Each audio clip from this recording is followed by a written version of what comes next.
Dr. Sharina Sharin. Okay. She recently joined the global admission team at Westcliff University. Prior to her current role, she served as a faculty member from 2005 to 2025 and earned her PhD from Victoria University of Wellington in New Zealand in 2015. Her academic interests include teaching linguistically diverse students and internationalization of education. And our our other presenter is Dr. Ali Al-Griani. He is an assistant professor at Dhofar University in Oman and Libyan Academy for Postgraduate Studies in Libya. Dr. Al-Griani received his PhD from Newcastle University in UK. His research interests are cross-linguistic syntax, syntax of modern Arabic varieties, second and foreign language pedagogy, social linguistics, and translation studies. So their presentation is called Dhofar Explorer, Integration of Heritage into Language Learning. Professors, take it away. Yeah, well, Thank you. good evening to everyone on the Pacific time zone, and good morning and good afternoon to everyone else.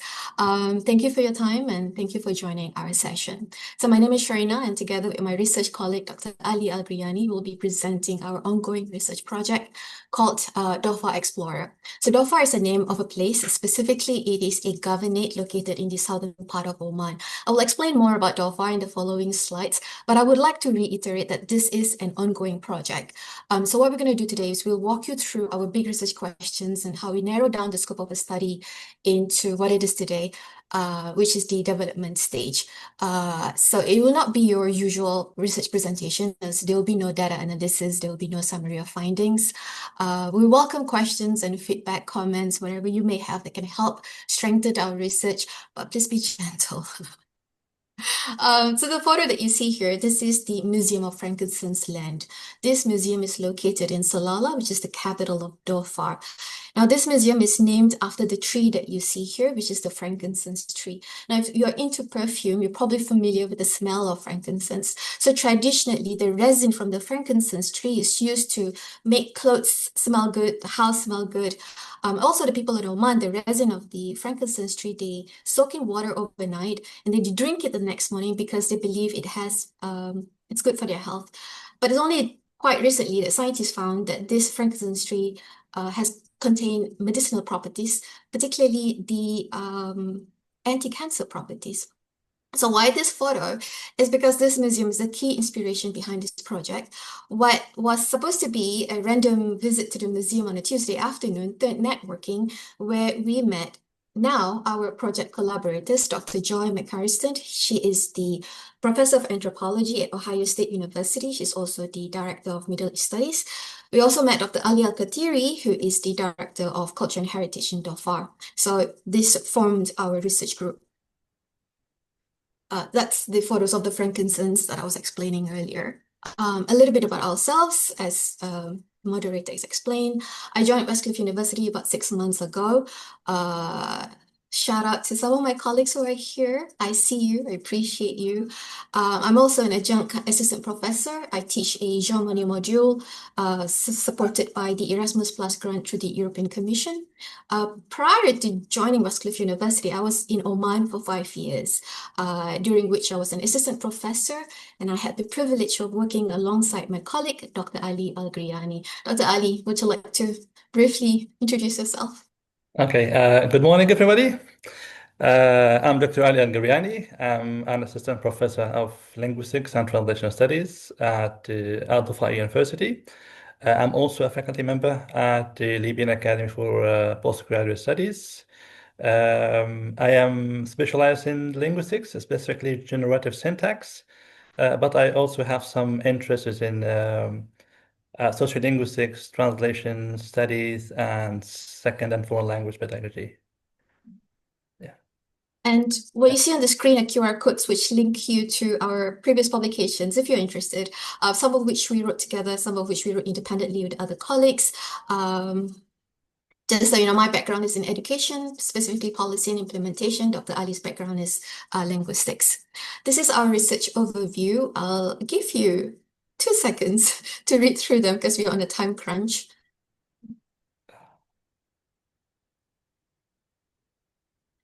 So the project is framed based on our background, both our academic background as well as research interests. So Dr. Ali comes from the linguistics background and myself from education. What we wanted to do was we wanted to introduce a new way or find a new way to enhance English language teaching in Oman. We wanted to make it innovative. And so we thought to ourselves, why not make use of the popularity of mobile applications? And secondly, we want it to be engaging. We want it to be something that the children will pick it up themselves, not coached by the teachers or the parents.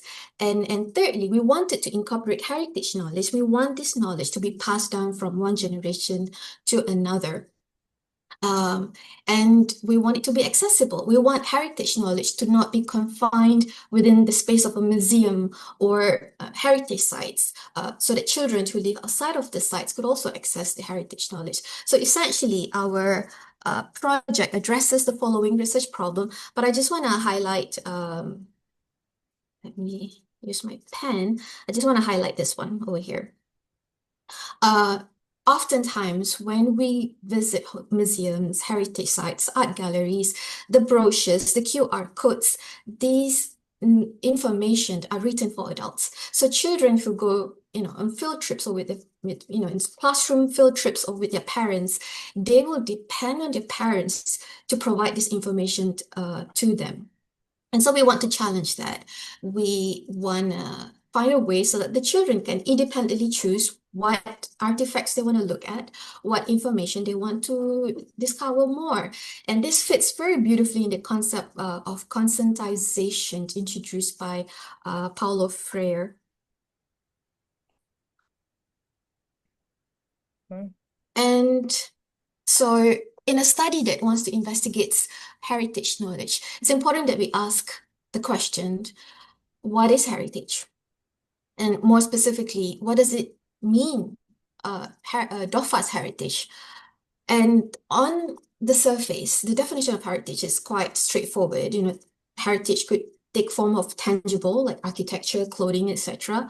It could be intangible, like language, practices, belief, or natural. But when we look closely, the definition of heritage is a lot more complex. So for example, I have here the pictures of the Great Barrier Reef in Australia and Sagrada Familia in Barcelona, Spain. Now, one is the world's longest stretch of coral reefs, and the other is probably one of the most photographed landmarks in Spain. Now, if I were to ask you, in what ways would you characterize the similarities between these two places? You're probably going to turn around and say, well, sure, what do you mean? One is natural and the other is man-made. Now, although these two places are very different, these two places are heritage sites. More so, they are World Heritage Sites. And so we have to ask ourselves the question, whose heritage? And why is it important? And to whom is it important? And so we are then faced with the question of the competing forms of heritage, what the local people think what heritage is, what international organization thinks heritage is. It's not very fun because we are now faced with the dilemma and with the question, with the harsh reality of the politics of heritage. I'll give you a moment to read this.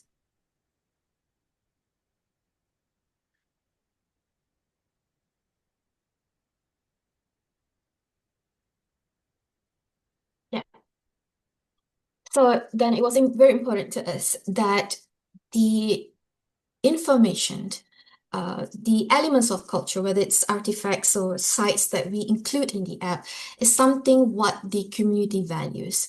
And we were able to do so because of our project collaborators. And then the next level of challenge is that here we represent these are the cultural elements that we want to include. This is what we value. Then we have to ask, do we have enough scientific data for this? And that's again where our collaborator from Ohio State, Dr. Joy, comes to help. And then the next level of challenge that we face is that can we then transform this into engaging, easily understood for children text without compromising the richness of this information? All that exciting work. And then the next challenge was that how we then linked this into the SDG goals. And so through training, we were shortlisted. We participated in our collections matter field project, a project run by an organization based in Italy. We were able to narrow down, as you know, there are 17 goals and 169 targets. We're able to narrow down to the 3 targets and 3 goals, as you can see there. Again, in a study that wants to investigate heritage and knowledge, context is important. So we will briefly explain about Oman and Dhofar. But whatever we explain here will not do justice to how beautiful and unique this place really is. And you can anticipate some aspects of our presentation that we share with you today may be included in the app. So this is the map of Oman. Let me annotate this. So this is the map of Oman. As you can see, it's covered by wide bodies of water. You've got the Indian Ocean here, the Arabian Sea, Persian Gulf, and the Gulf of Oman. The neighboring countries include the UAE, Saudi, and Yemen. I've circled up here. So the capital city is Muscat, which is up there, somewhere here. Down here, I've circled in blue. This is Salalah. Salalah is the capital of Dhofar. And up here, I've circled blue. This is the UAE. And by Dubai, I think a lot of us familiar with Dubai. So Dubai to Salalah on flight takes about an hour and a half. Right down here, I've circled blue as well. This is Tanzania, which is now an island of Tanzania. But back in the 17th century, it belongs to Oman. And over here, stop annotating. Over here, Pakistan, somewhere around here, Baluchistan. Back in again, between 17th to 18th century, was a huge migration to Oman, mainly to serve in the military. And so Oman often represents itself as a singular identity, but people of Oman is actually very diverse. So you get the Zanzibari Omanis, you get the Baluchis, you get pockets of population of people from Iran. My students in Dhofar, a lot of what they wear, the practices in weddings, for example, similar to the people of Yemen than they do with the people in the north. Again, to provide context, Oman is, it's a small country, 5 million population. The median age is about 38, so relatively young population. Again, providing context, the size of Oman is really small. It's the size of New Mexico. Oman major economy is oil and gas. Second is the fishing industry. Probably why my husband loved Oman, because he enjoys fishing, and it is one of the top 3 currencies in the world. So you're probably familiar with the Sunnis and the Shias Muslim, and if you've been to the mosque, Sunni and Shia, you will be amazed by the intricate design and how colorful the mosque may be. But so in Oman, you get another sect, which is the Ibadi, and often the interior and exterior of the Ibadi mosque is very plain white, as you can see there. Dr. Ali will explain to you very briefly about the linguistic landscape in Dhofar. Okay, thank you, Sharina. The linguistic landscape of Dhofar is quite diverse in the sense that there are a number of languages, indigenous languages and non-indigenous languages that are spoken in the country. So, for instance, the population of the Dhofar district speaks a number of indigenous languages known as modern Saudi Arabian languages, and these include Jabali, Mahri, Bathari, Harusi, and Hopiut. So children growing up in this part of the country acquire these languages as first language, and then when they are at the age of 5 or 6 and they start school, they learn English, Arabic, as well as the variety of Arabic spoken in Oman. There are also other languages that are spoken in the country, especially in the northern part of the country, and these include Plushi from Baluchistan, Persian from Iran, Zijali from Pakistan, and Luwati from India, and finally Swahili from East Africa. And this actually reflects how linguistically and ethically the population of Oman is. I wanted to Uh, add that Arabic is the official language of Oman. yes, I was about to come to that. Oh yeah, Uh, sorry. so Arabic is Professors, you have 1 minute. all right, yeah. Okay, so Okay. Arabic is the official language of the country. However, in Oman, the local variety of Arabic is widely used. Okay, over to you, Sharina. Yeah. Just I wanted to add, it's the Semitic languages in Dhofar. It's closer to Hebrew than it is to Arabic. Dhofar is also a important archaeological sites, which include lost city of Ubar. There's a lot of myths and interesting stories. Happy to have this conversation over coffee. It's also a place for some haram and ancient port belonging to the Kingdom of Hadramaut, which is modern-day Yemen. Which traded with, Mesopotamia, modern-day Turkey, Kuwait, Syria. It's a home to the Empty Quarter, the largest sand sea desert in the world. This is Wilfred Tefeigger. He was one of the earliest Westerner recorded to do the Empty Quarter crossing, and he started in Dhofar. He hired the Bedouin from Dhofar, and he went all the way to Saudi Arabia. Also, a lot of interesting stories and discoveries was made, including evidence of water activity in this desert. So the desert that we know today is actually not a desert at all. Dhofar is experienced Kharif, which is translation monsoon. It happened during summer where the rest of the GCC, the rest of Arab is really hot, about 40 to 50 degrees Celsius. I don't know what is that in Fahrenheit. So in Salalah, it's about 20 to 23, moderate temperature, covered in greenery, sometimes no sun, really cloudy, unique climate to Dhofar. It's home to dolphin breeding ground. As you know, it's a migrating fish, but in Hadbin, it's there all year round.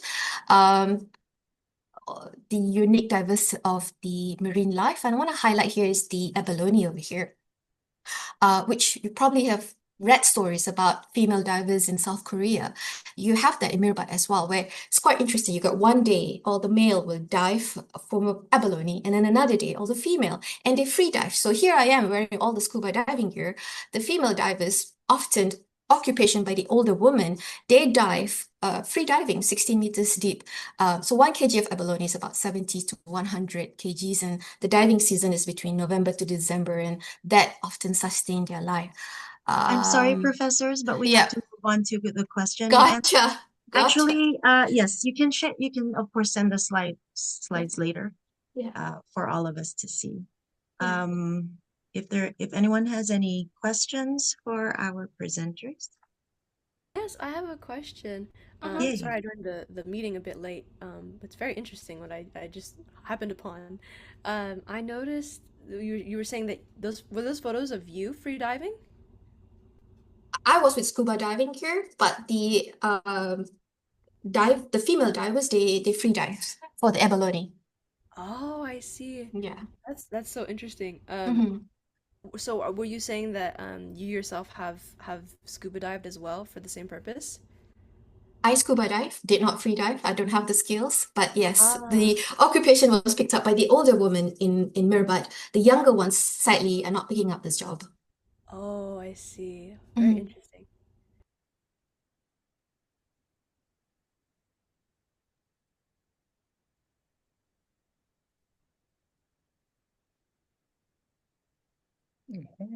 Actually, we have we have a question in chat. How do you see the application growing in the future, expanding Yeah. to other museums and institutions? Well, it's understudied in Oman. That's what I'm gonna say, and it's one of the slides that I was not able to show to all of you.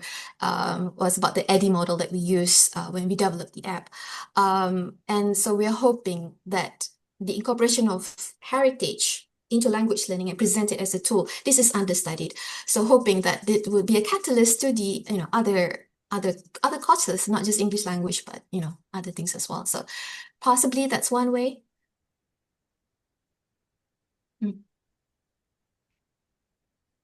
How do you said that you incorporate heritage into the educational system?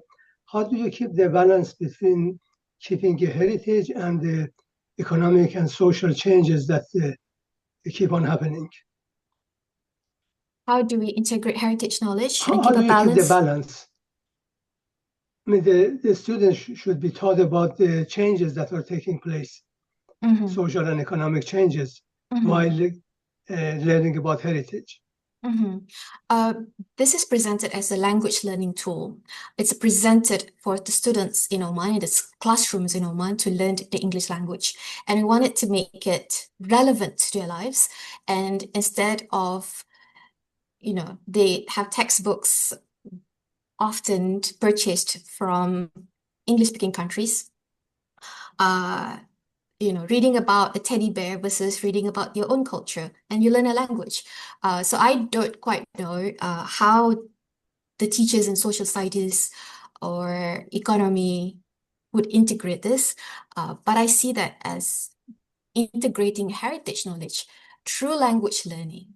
That's where my stance is. Okay, thank you. Mhm. And we have one in chat from Abdullah. What would be the possible fields if I want to pursue this? I don't quite understand that question. As Abdullah, an check is app developer, archaeologist, anthropologist.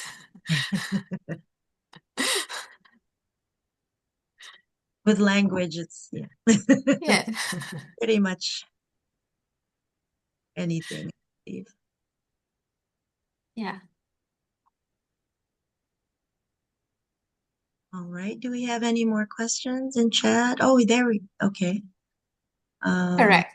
Yeah. The answer is yes, that's right.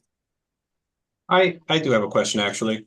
Oh, When I used to teach ESL, I found that a lot of idioms became difficult to translate or to explain in either direction you went through the language. So whether you were going from English to the other language or the other language to English, the idiom was kind of like a cultural package that you couldn't just understand the literal words, the meaning of the words, but you had to understand the concept and the culture behind it.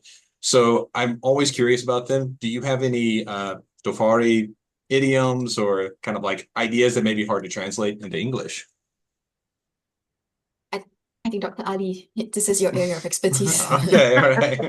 But I did face a challenge explaining what kick the bucket means. I know this I not saw the best that. I saw that example, familiarity. but yeah, Dr. Ali, this is your area. I mean, there are lots of idiomatic expressions that are very cultural bound. And I mean, to deal with them is to translate them in a way that can be understood. So sometimes we try to deculturalize them in the sense that we paraphrase the meaning and present it in a simple way that suits or that can be accessible by school children. Do you have any that you could share with us today? I mean, some here. I know they can be hard to think of on the spot, so if it's a no, I understand. I mean, literally here they say something like, when they say a literal, the wood fell off. This is a literal translation. It doesn't make any sense in English, right? But it is equivalent to English, to the English expression, let's bury the hatchet.